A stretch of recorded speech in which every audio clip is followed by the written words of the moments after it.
All right, hello everyone, and welcome back to What They Don't Say. I won't say the rest of the name. Should I say the rest of the name? Why do I fuck shit up like that? Why do I...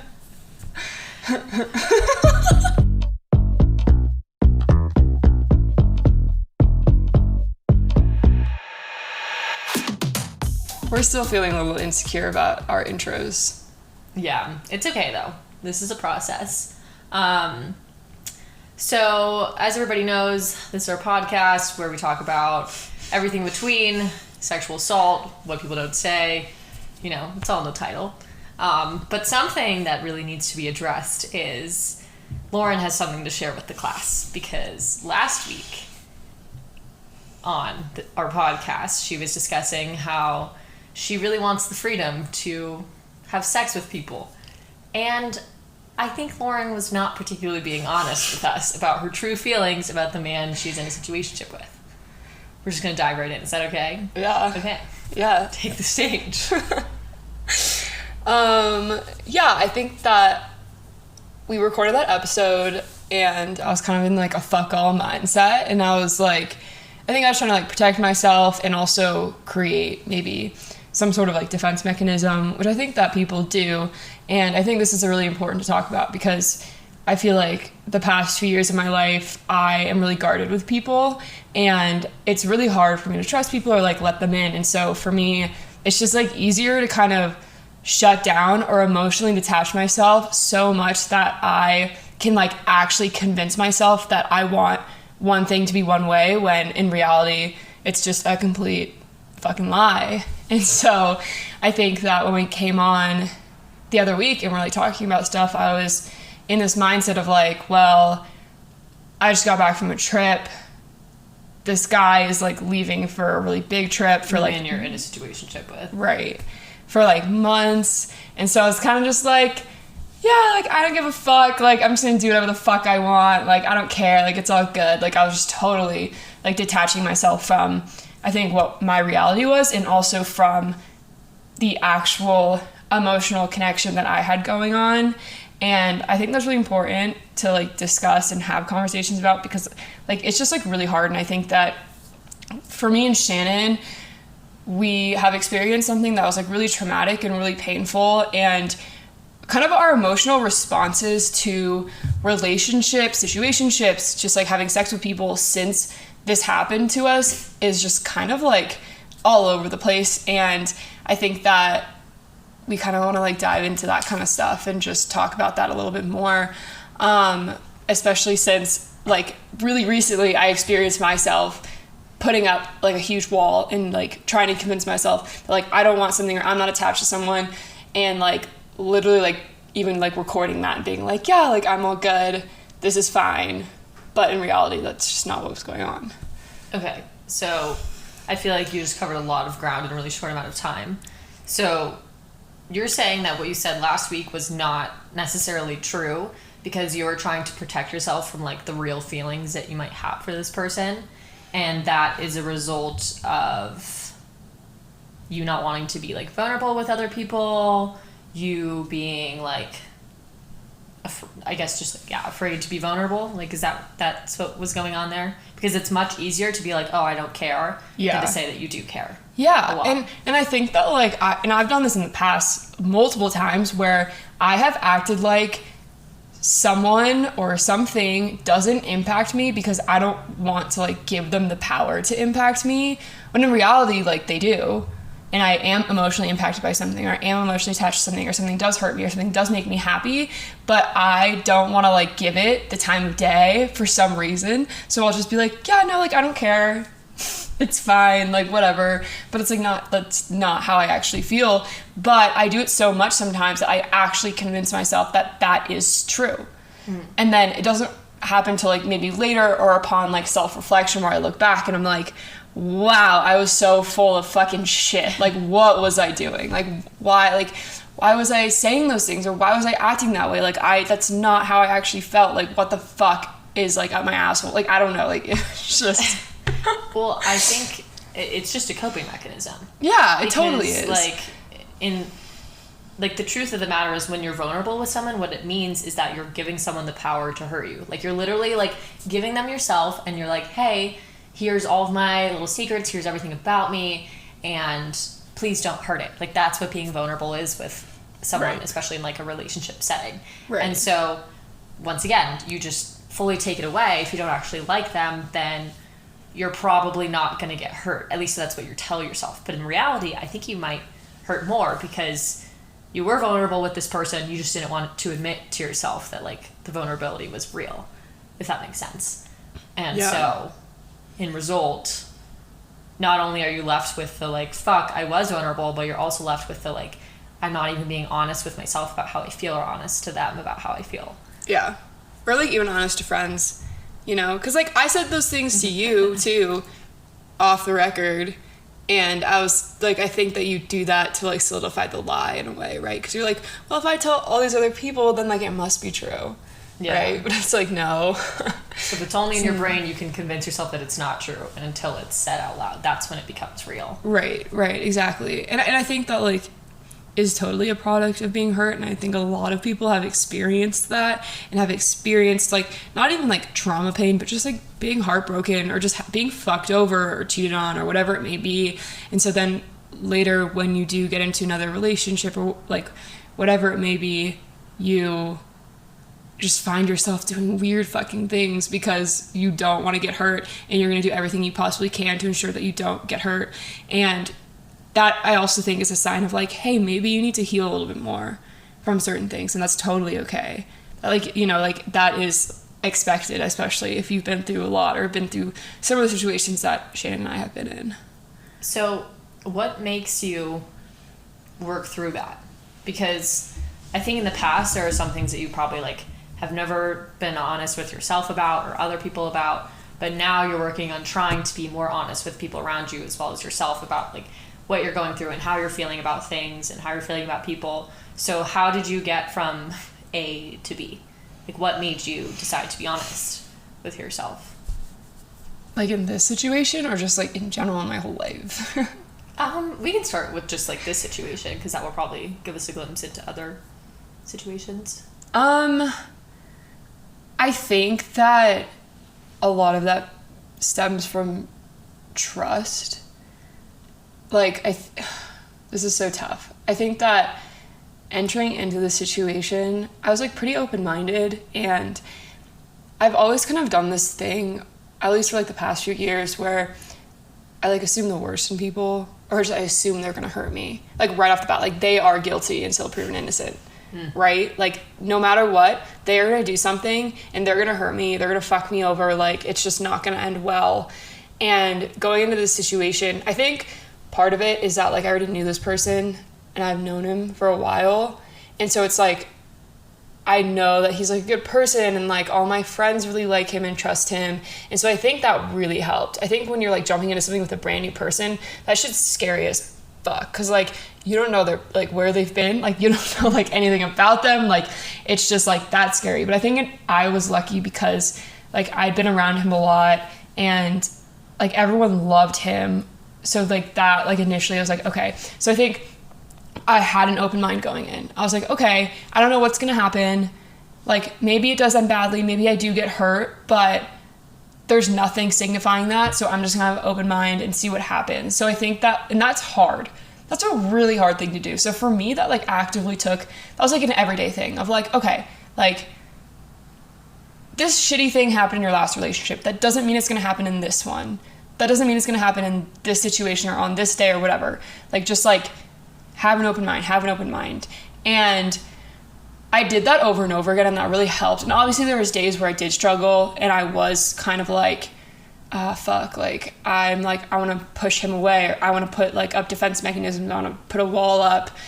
And I did that sometimes, but it didn't do me any good. It just, like, hurt me and hurt him. Mm-hmm. And once I started, like, learning that, I felt like a fucking dog learning tricks. Like, I swear to God, like, it was just like, I don't know, like, it was just oh wait, no, like, if I do this thing that's not good, like, I don't get a treat. Like, that's, like, how it felt. And I kind of just started, like, learning these, like, little things every single day. And I just like kept getting like proven wrong from like my like default mindsets, I guess. And so when that happens, it helps you kind of break out of, you know, wanting to like lie about things or not be honest with yourself. But I still did it. Right. Because it's habit. And like how you were feeling. And you also, like, it's a simple realization, but understanding that you acting that way was like harming you, like in the long run. Isn't that? Like that was harming you in the long term. It was harming like your relationships. And so just kind of like being more aware, I guess, like being more self-aware. Yeah, I think that was a huge thing. And I think I haven't been very self-aware in past relationships.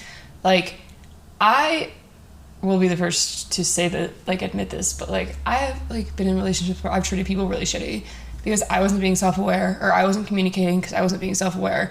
So I think that in this, I was actively like, Lauren, be more self-aware. Like, just like be aware of how you're talking, what you're talking about, how you're communicating to this guy, to your friends about it, things like that. So I think that was really a game changer for me. But also we need to keep in mind that this is like 5 years in the making, right? Like, it took me so long in so many different situations to like get to a point where I could do this, which sucks. Like, it's not like I wish that right out of the gate I could have just been like totally fine, but it took a lot of healing, and it took a lot of self-growth and self-reflection, and it also took a lot of bad situations for me to realize what I really do want from a guy, what I really do want from a relationship, what I value, what I want to prioritize, and what I don't want. And so despite like all the bad, I feel like I'm kind of grateful for it because I've learned so much about who I am as a person and what I need as a person. And so now that I know that in a very roundabout way, which is unfortunate, but also I can go into this situation and I know exactly what I need and I know exactly what I want. And I realized that I was getting all those things. And I think that was like a huge thing for me. And also, like you're getting those now. Yes. In your current. Yeah. Whatever you want to call it. Situation. Yeah. I totally forgot what I was talking about. Wow, isn't that so crazy how like your entire thought loop can just like completely leave your mind? Stream of consciousness just good night gets flushed down the fucking toilet.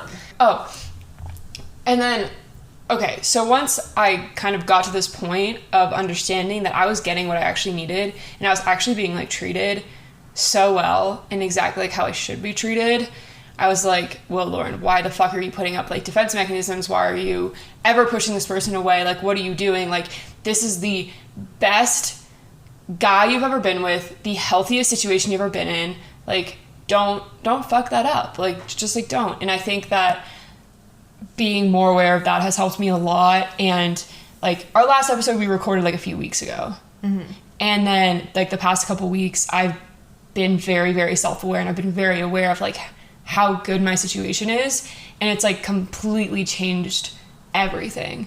Like, I stopped putting up defense mechanisms, I stopped pushing him away, I stopped being like stupid about things. I just like started communicating how I was feeling and what I needed, and like literally changed everything. Like, I feel like my life has changed completely in the past for the better 2 weeks for the better. Okay.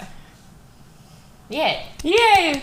That's good. Allowing your like letting down those walls and those like, you know, vulnerability kind of gates that you had for yourself, like it's bringing positive things. So if you're someone out there who has a similar situation to Lauren where you're like afraid to be vulnerable or afraid to be honest with yourself and others, like try just for like a week or two being honest with yourself, being more aware of, you know, what your actions, like whether they're causing harm or good in your relationships, and most likely the outcome is going to be positive.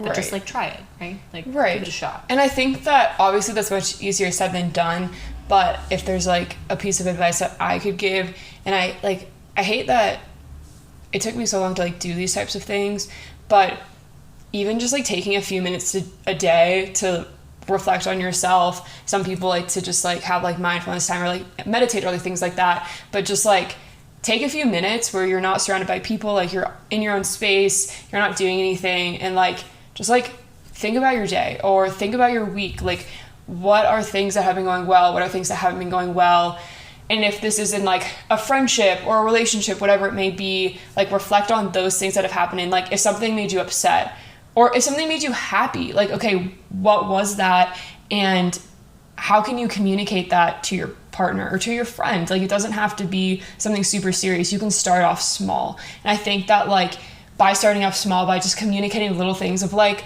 oh, like, you know, like this one thing happened yesterday, it was like not really a big deal, but like, I don't know why it kind of annoyed me, like, can we talk about it? Boom. Or like, hey, this thing happened the other day, it made me so happy, and I just wanted to say like I'm really grateful for you.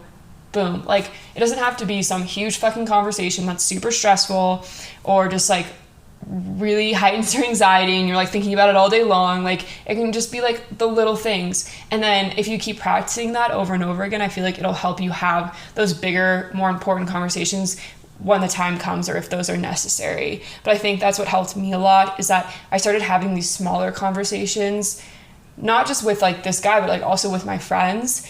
And that made me realize, like, holy shit, like I can be honest and vulnerable with these people. Like, they care so much about me. They're not going to shame me for it. They're not going to make me feel shitty for having fucking feelings. Like, they love that. And then they feel more connected to me. And so that helped me a lot. And then that's helped me build up to having much more serious conversations. And like, we can also talk about those, like having those conversations of like, hey, I've been assaulted. Like, this is really hard for me. Can we talk about it? You know, like, you have to build up to that. Sometimes you can't just like go out of the gates. Yeah. I guess like, so in our first episode, if you haven't watched it, go check it out. But we talked a lot about like having sort of like rape or sexual assault flashbacks during sex with new partners. And something we kind of realized is we didn't really discuss like, how do you tell your partner or someone you're sleeping with or just somebody close to you that you've been sexually assaulted, and kind of like, when is the right time? How do you know? And like the implications. And is implications like what happens after? I'm like forgetting what implications means. I used a big word and I wasn't ready for it. But anyways, kind of like what can happen after you tell someone and what that might mean. Because as we were saying, you know, being vulnerable with someone is giving someone the power to have this information and potentially hurt you with it. So I would say like telling somebody you've been sexually assaulted can really, like, the way they respond can really affect like whether you want to tell someone again, how close you are with that person in the future. Because if they have a bad reaction, like, why would you want to talk to anyone else about it in the future? Like, you know what I mean? That was my thought. That was it. That was the end of it. Yeah, and I think that it's so fucking scary because you do fear their reaction. Like, oh, are they going to judge me? Are they going to shame me? Like, what's going to happen? And that's totally valid. It's totally valid. But I also think that, like I said earlier, that's a huge indication of the type of person this person is. Yeah. Like, are they someone who's going to sit there and, like, listen and just, like, try to get an understanding of where you're coming from and your perspective? Are they going to have a lot of empathy for you? Are they going to ask you questions that rub you the wrong way? And you're kind of like, whoa, like, that's not what you should be saying right now. I really do think that it's very important how people respond. Obviously, people don't know exactly how to respond. There's not like a right way to respond that's going to make everything feel good and better automatically. But I do think it's very valid. And you know what? If you tell someone something like this and they respond badly, you just fucking learn that that person should not be in your goddamn life. You just did yourself a favor, frankly. Yeah. But so like, I don't know if we're on the same page as like, are we talking about telling a person you're in a relationship with, or are we talking about just telling like someone of the opposite gender or whoever like you sleep with? Because I think that's the hardest one. Like, in my opinion, I think it's the hardest to be vulnerable with someone that you're like in a relationship with about being sexually assaulted versus like friends. It is a lot harder, especially like when you're telling like your girlfriends, because a lot of them half the time are like, oh yeah, me too, and you're like, oh yeah, fuck, like that's awful. Like, they can relate to it a lot, right? Whereas like a lot of responses that I've received when I've told men, so I've told, she's counting on her fingers, I think I've told now 4 partners so far, and 2 of them wait, let me think about this. Sorry. Yeah.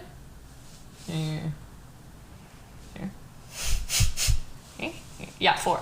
And 2 of those people were like actual boyfriends. One person was someone that, frankly, I was dating for like 2 years. I just wasn't telling myself that I was. And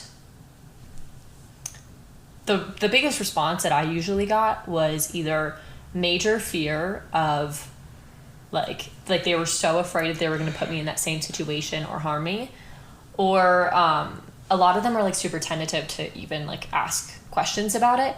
And I like, it's not saying that I wanted questions, but I welcomed questions. Like if you're telling someone, like if you're somebody telling your partner that you've been sexually assaulted and they're afraid to ask questions, but they're also afraid of like putting you in a scenario that's going to give you a flashback or make you uncomfortable, then like it's going to be hard to, I guess, be like good in the future, if that makes sense. Like you need to create a space for them to ask questions. And so like be open to this person asking you questions. Be okay with maybe the questions are a little bit uncomfortable, but if they're someone who is genuine, know that like it's coming from a place of just like trying to protect you in the future.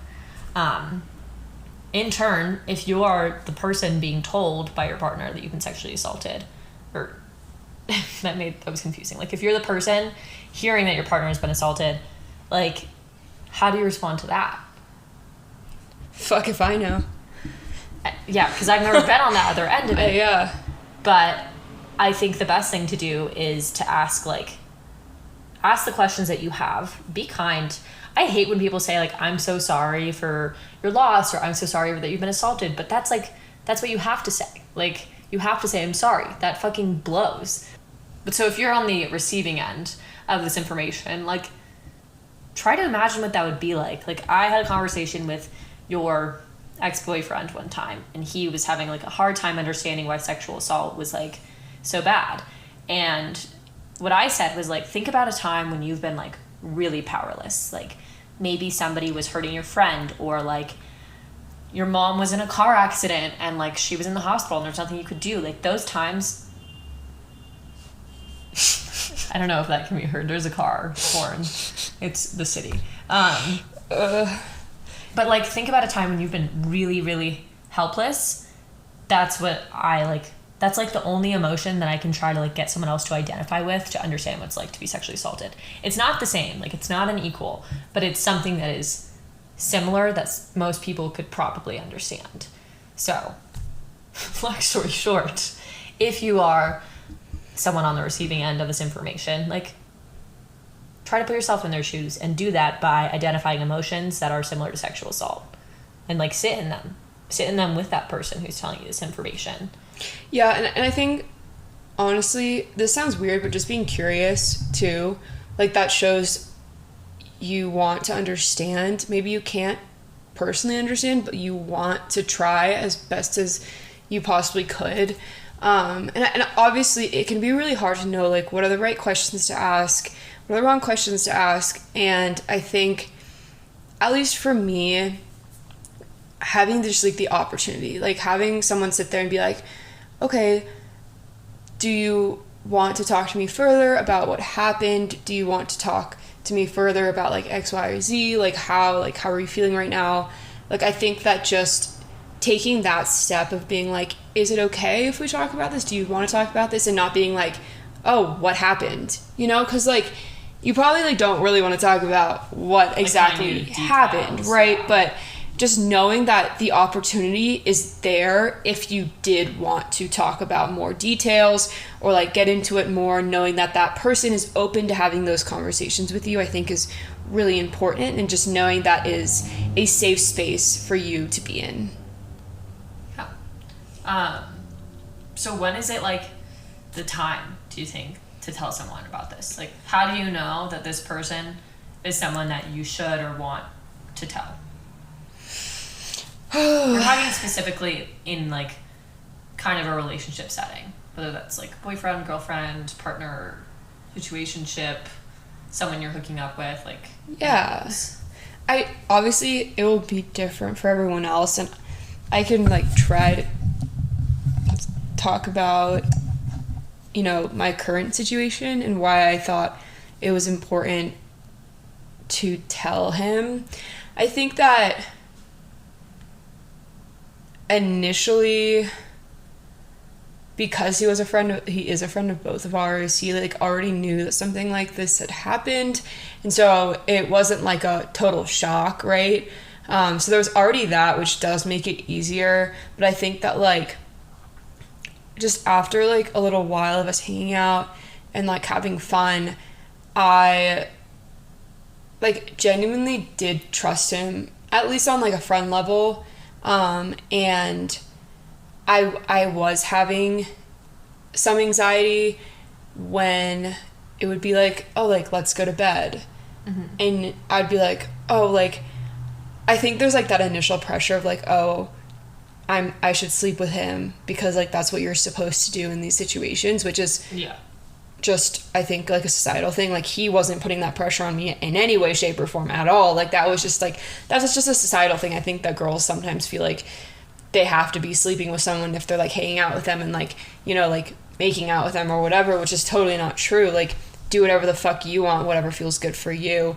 But I think that I kind of had that pressure like on my mind in a way, and then I was also just like kind of anxious because it can be harder for me to be physically vulnerable, and especially with someone that I really like. I've definitely like hooked up with people and it's been like kind of random, but it wasn't like I was like, oh, I want to be dating you or anything, and that was kind of different. But I knew that I liked this guy and I knew I cared about him, and I think he could tell that I was having a lot of anxiety around like bedtime and things like that. And we had like pretty deep conversations about other things before, where he did really create a safe space for me, and I feel like I created a safe space for him. So I think for me that was a huge thing, is that like we like built up to having important conversations and vulnerable conversations, and building up to those I started realizing like, oh, this is a really good person that like I can trust with this information, that I can be vulnerable with. And I learned that over time. And so when it got to the point where like my anxiety was just like, it was just like a little bit too much, and that anxiety was not stemming from him at all. Like, he was not doing anything wrong. Like, that's just like from my past. And so my anxiety was like kind of ramping up. I trusted him. We had conversations about other important things, and I remember like, you know, talking to you before, and I was like, I don't know if I should like tell him, like maybe I should tell him.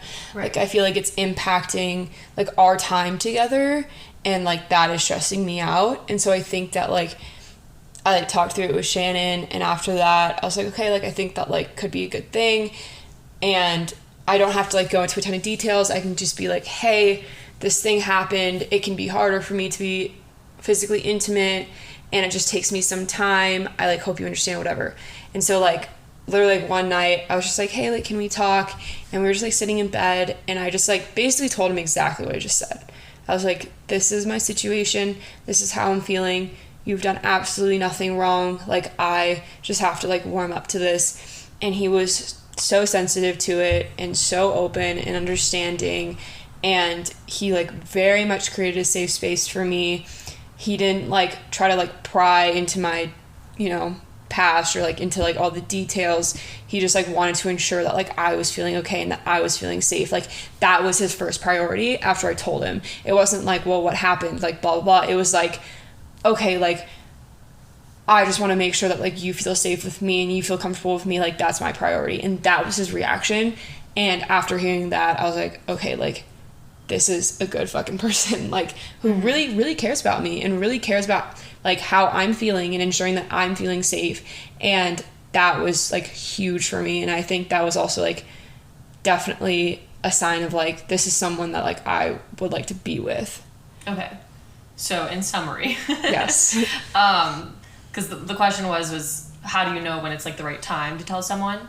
So what I got from that was when your anxiety is like too much, whether that's like you're worried about having sex with them in general, or worried about like having some sort of like rape or assault flashback, or you're just like, it's something that you're thinking about a lot.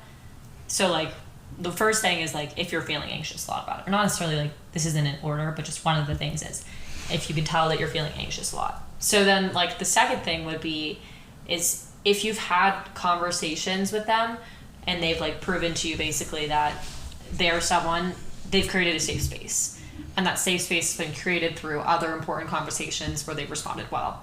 So that's like the second thing. Third thing, I think if you can like see any sort of future with them, I'm not talking like marriage, kids, that whole thing. I'm just saying, like, if you're going to be spending more time with them more frequently, like, this might be something that's good to tell them. And like, that's why I ended up telling my current partner, was because I was starting to spend a lot of time with them, and I realized like I might have really bad days that are related to, I'm thinking about the court process, or I'm thinking about being assaulted, or maybe it's like the sexual assault anniversary date or whatever.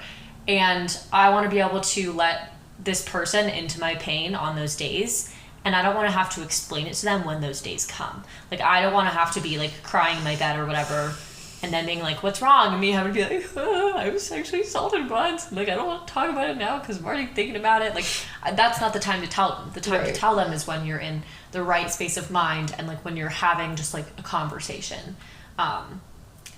So yeah, when you're anxious about it or about sexual things. Yeah, so that happened with my current partner too. There was several nights where he was like, hey, do you want to come over? And it was later at night, and I kept saying no. And eventually, because he's so observant, he said, hey, like, I just want to let you know there's no pressure to do anything sex-wise. Like, I just want to hang out with you.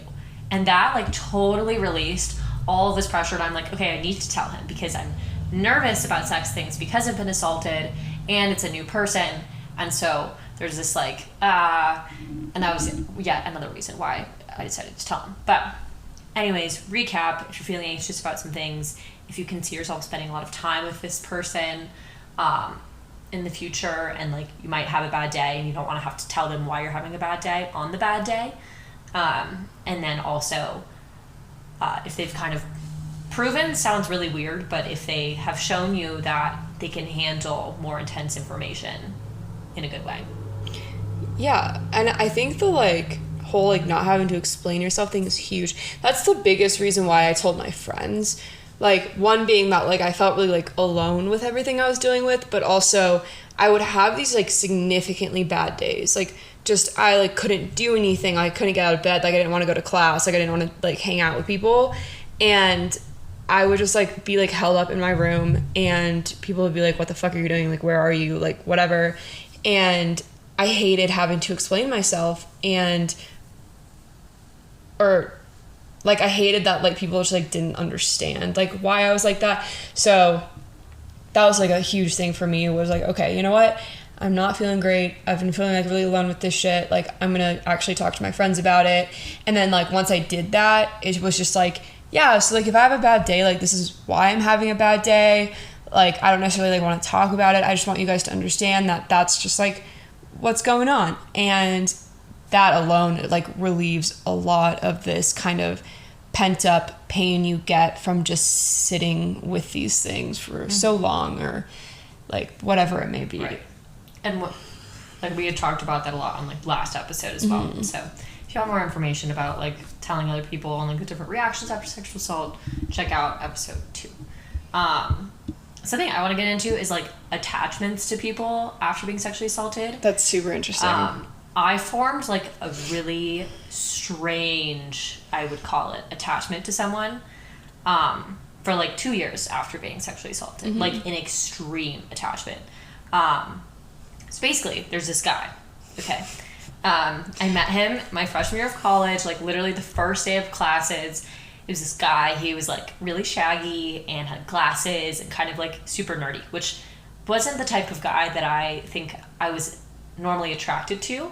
But on like the first day of class, he had like made fun of, like, I had an ankle boot. I just had surgery. And he like made fun of my boot, and we just like had banter really quickly. And I thought, oh, this is going to be like my first friend in college. And for about LOL. for like, let's see, school starts in August, like September, like for about 3 months we were like best friends. Like, we hung out like all the time. We had coffee all the time. We'd hang out in between class. He was like kind of like not a bad boy, but he's like, what do you mean you've never skipped a class? Like, I had never skipped a class until I met this man. And anyways, he was just really fun and like super different, and we had literally nothing in common. Like nothing in common. He was like a stoner. He was like super groovy and very much like just do what you want, like feel the vibes. Yeah, welcome and to like fucking CU Boulder. we like mushrooms. This is before CU. Oh, what? Oh my god, you're right. Yeah. I forgot you didn't start at CU. Oh Yeah. my god. It was at the different school. And he was a lot of fun. Like although we had nothing in common, like when I say nothing, I really mean nothing. Like except for the fact that we both like EDM music, but at the time I didn't even really like it yet. Like I wasn't into the wubs or anything. But we had a blast together and we like had so much fun, and there was definitely this like weird like tension of some sort, and like we had kissed and like some things like that had happened, but the base of it was we were like friends. And then I was sexually assaulted, and it was really weird because it was like the morning after I'd been assaulted, he texted me and said like, hey, or no, it was when I was at the hospital. He texted me and was like, hey, are you okay? And I'm like, yeah, why? Or something like that. And he's like, well, I can see your Snapchat location. You're at the hospital. And this is at like, really late at night. So it was just kind of a weird thing. Like, oh, he had seen my location, and he also like checked up on me to make sure I was okay. And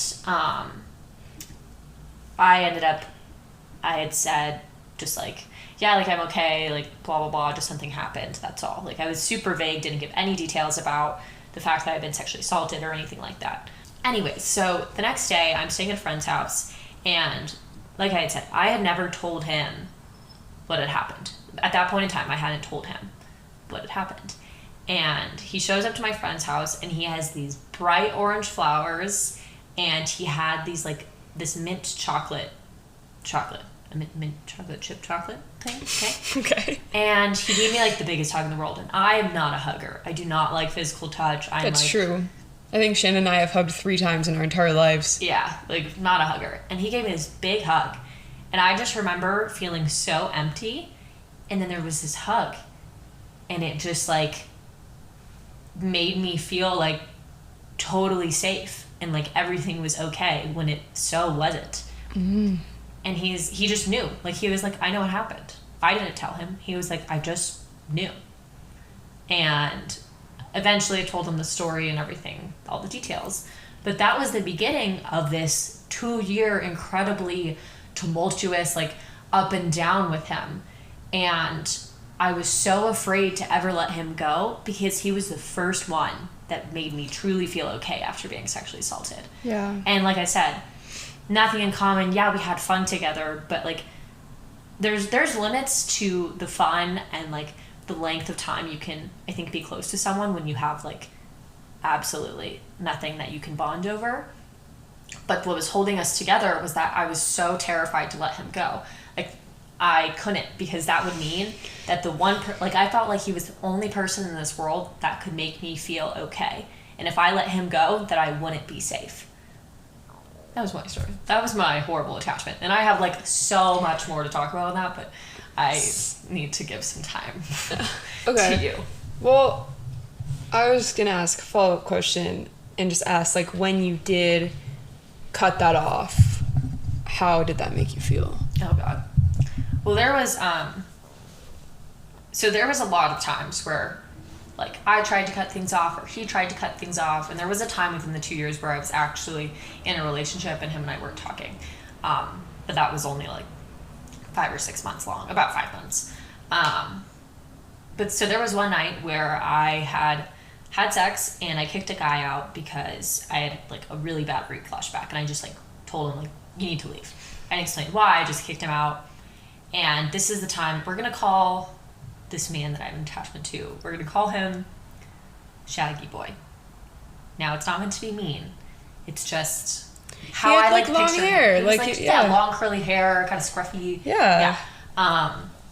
But so during this time when I kicked this other man out that I was hooking up with, Shaggy Boy and I were not talking. We were in one of our like bad times. We weren't talking. And I remember I'm like sitting there, I'm staring at the ceiling, I'm shaking, I'm crying after I've kicked this man out. I'm having like horrible, probably one of the worst rape flashbacks I've probably ever had. And after, like, I had calmed down a little bit, I texted Shaggy Boy. I'm like, I need you right now. And he's like, I can't. And I called him and he didn't answer. Right. And I was becoming psycho. I'm calling him, texting him, like, all this, because I'm like, I don't know how I'm going to function without you. And Interesting. that was the first time where he didn't show up when I needed him. And he wasn't there. And I was alone. And I was left to, like, make myself feel safe. And for one, it created probably one of the strongest rifts between us, because I'm like, you weren't fucking there. You've been there all the time, and then all of a sudden you weren't when I needed you most. And I had been there for him when he needed me most. And this time, he wasn't. So that was, like, the initial thing. And then, truly what it was I realized that, like, I got through the night. Like, I didn't think I would, and I did. So that was that first little glimpse. And then there was just a lot of times after that where he wasn't making me feel safe anymore because of that initial thing. Like, it was like a forced response. Like, I was forced to make myself feel safe. And eventually, you know, I dated other people, and although he was kind of still in and out, like, we realized it wasn't healthy, like, mutually. It was a thing. Like, we actively had multiple conversations over, we cannot be each other's lifeline. Like, this isn't okay. And we just had to, like, force it apart. And it was awful. Like, if you had a little blankie that you would have your whole life. Who's your emotional support dog? Actively, yeah. Like, literally, like, you needed something like that so badly during that time. That is who you latched onto. The second that something went wrong and he wasn't there, you're like, well, fuck, like, what do I do? Like, it's a total coping mechanism, but I think that was also probably a turning point for you, it sounds like, where you realized, like, oh shit, like, I can do this. Like, it was a healing moment. Sure. Yeah, like, I can feel safe on my own. Like, I, like, have the capabilities of doing that, and that's not fun. Like, that's not a fun thing to have to, like, figure out, but it's also vital. It's necessary. Yeah. And I will say, I am, like, forever and ever grateful for that human. Like, I really think that if he hadn't shown up and given me the hug and given me the flowers and been there to listen for so long, like, he was really the first straight man that I opened up to about all this, and, like, really listened and was, like, passionate for me. Like, he was like, let's fucking get this guy. He needs to go to jail. Like, he was the first man who was really, like, gung-ho and on the same wavelength as me. And if he wasn't there during that, I don't think that I would have been more open to being with men in the future. Like, I think it would have been more closed off if he hadn't really shown me all of that safety right away. Yeah. Yeah.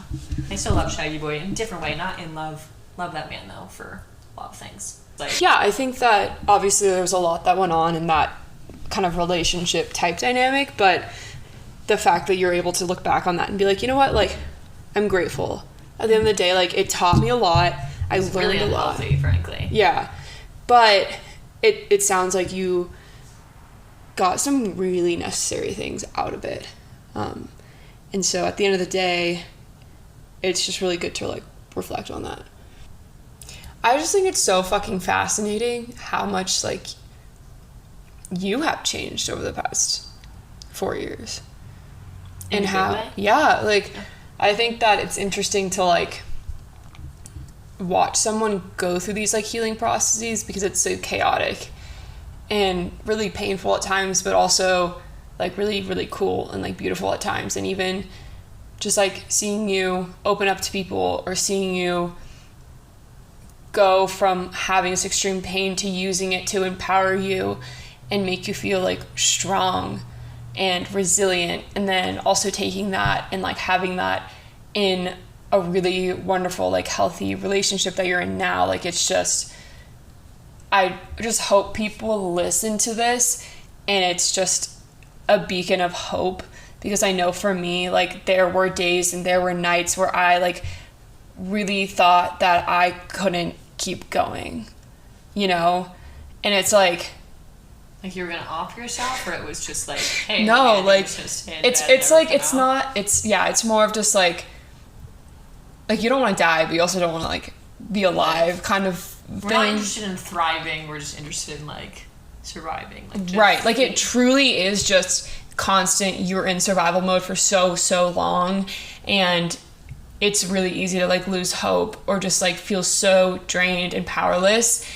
But in every like situation, every sector of your life, you can feel drained and powerless, whether that's like in friendships and relationships with your family, just everything for some reason, because you just, all your energy is being put into just like trying to get through this and trying to survive. But like, I think that in any story, any instant where you were like, yeah, like this happened and it just taught me that like I could make it on my own, I could figure it out, like that is just like hope for the fact that like there are going to be days like that where you are feeling alone and you feel like you can't get through this and like you need someone and you need to latch on to someone, but like you don't, like you have the strength and you have the resilience to power through, and there is light on the other side. Like there really truly is. Even if it feels like that's absolutely 100% not possible, like I promise you, like there are better things coming. And I hated hearing that. I hated hearing like, oh, everything's gonna be fine, everything's gonna work out. Like really cheesy. Like you're gonna figure out how to like talk to your friends, you're gonna figure out how to like tell your partner, like you're gonna like work through all this and like you're gonna feel better, you're gonna feel happier one day. Like it's always like one day. But it's like, no, like actually I swear to fucking God, like one day you will feel better. Maybe it's just a little bit. Maybe you feel better because like you got to tell your partner, you got to talk to your friend about it, and you realize that like, holy shit, like this happened to me, but now I'm owning this part of my life and I can do this. Yeah. Wow, that was really, I feel like you really got into it. That was good. I'm going to share my analogy. This is my favorite analogy. I came up with it all by myself.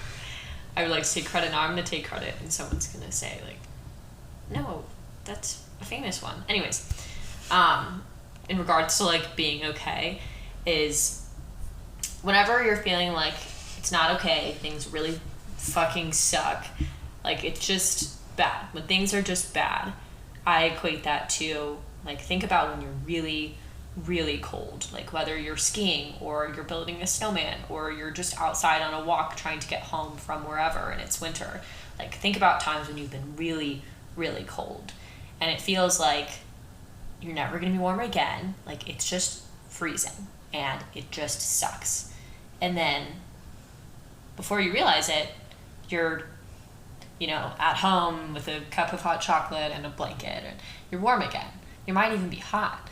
Like it's just this, all of a sudden you're warm and you don't really know how you got there. You don't really remember how long it took for you to get there, but you're just okay again and you're just warm. And that's the same thing with everything in life that takes from you. Like sexual assault takes from you, people dying takes from you, people leaving you takes things out of you. And it's not okay until it is. And the only way that you get to being okay and you get to being warm is you just keep on fucking swimming.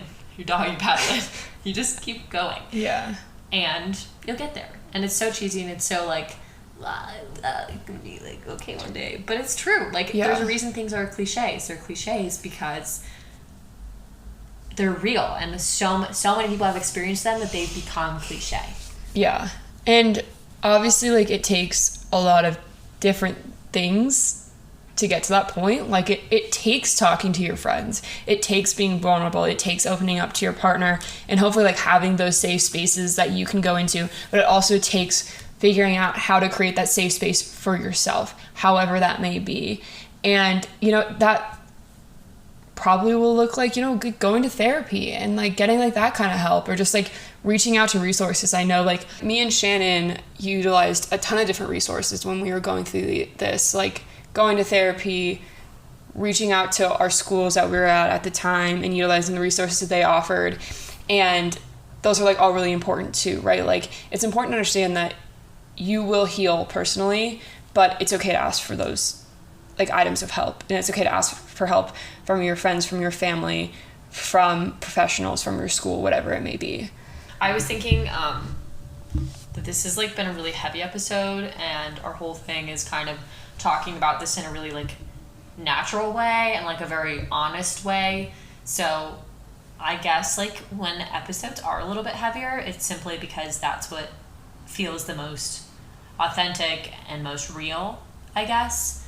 But if you are someone who's going through this, like, this is heavy shit. And I don't want everything to be heavy. Like, fucking go buy yourself a croissant. go do something that, like, makes you feel good. If you're listening to this and you've been through this recently, I guess.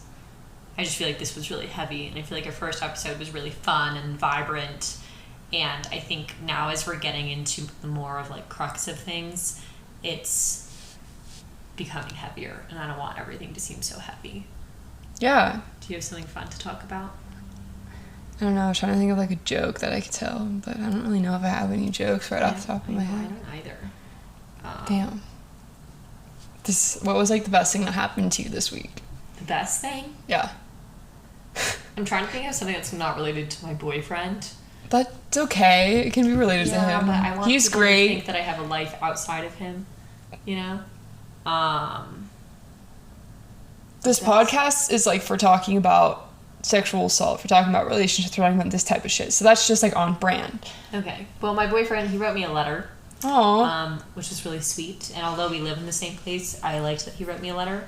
And essentially, he was talking about how in the past, he's written a lot of letters for his, like, girlfriends because he felt like he didn't know how to communicate some things face to face. But he said with me, we communicate so well that he hasn't needed to write letters, but he said this, like, very cute thing of, you know, because we're such good communicators, that shouldn't be, like, like, punished because we're good communicators. I should be writing you hundreds of letters, and, like, it was very sweet and very cute. That's so cute. I would say that was a good thing. I got a chicken quesadilla last night from Illegal Pete's, which is, like, oh my god, I also got a chicken quesadilla last night. From Illegal Pete's? No. Place is dank. Love it. Yeah, it's so good. What was Sponsor the us. best thing that happened to you? Honestly, this week was, like, really shit because I just had so much work to do, and that's all I was doing, and I didn't have a lot of time for myself. But yesterday, I had some time, so I got to go to dinner with one of our really good friends who I haven't been able to, like, hang out with him or talk with him for a while just because both of our lives have been really crazy, and he's going through a lot and I've been going through a lot, and so it was just really nice to, like, sit down with him and just, like, he ranted for, like, a really long time and I ranted for a really long time, and then we, like, analyzed our situations and, like, tried to give each other advice. Therapize. And, like, I was, like, drinking, like, a blood orange margarita during this and, like, eating my quesadilla, and it was just, like, really great. And I've been feeling very stressed out this week just because I have so much on my plate, but, like, automatically, like, my, like, headache went away and I just, like, felt so much more relaxed, and it just felt so good to, like, get all this stuff off my chest. But it was also great that he could finally, like, open up to me and talk to me about what's going on in his life, because I know he's been, like, you know, Dealing with a lot. And so he said that he felt so much better after, like, talking and hanging out. So it was just, like, overall, like, really, really nice. And, like, I really missed him. So that was really great. And I'm very, like, grateful for that time that I had with him. So. Wow, yours was, like, so much more substantive. But yours is... Maybe this is, like, okay, we're going to bundle it all up together. This next week, you should call someone you haven't called in a while, or hang out with someone that you haven't hung out with in a while, or text someone you haven't texted in a while, like someone you care about. You should find someone to unload some of your baggage onto. That's really what the real yes. thing is. Well, I'm serious. No, like, talk to your fucking friends about shit. Like, yeah. I cannot, like, stress enough how much that helps. Like, I, like, literally had a headache for 3 days straight. The second I talked to one of my friends about, like, my week and just what was going on, my headache went away. Like, It was insane. Well, it's like that whole thing, if I was carrying 20 pounds of luggage and you're carrying 80 pounds of luggage, you can give me 20 of your pounds or 40 of your pounds because I have less baggage than you. So, like, spread out the baggage. Not everyone, like, not all of your friends have enough space for your baggage, I guess. But it's that thing of, like, give it to other people because, like, they might be able to hold some of it for you. Yeah. You don't have to hold it all yourself. Exactly. But so, talk to someone you haven't talked to in a while that you care about. Share some of your shit with them or someone you care about. Or Write someone a fucking letter. Write someone a letter. Make their goddamn year. And get a chicken quesadilla. And a margarita. Yeah. Yeah. Cool. Yeah. Leave it at that. Well, thanks, guys. for listening to our podcast. Yeah. And Catch you on the flip side. catch you on the flip side. Cheers. Cheers. Wait, should we like do a little cheers? No. No.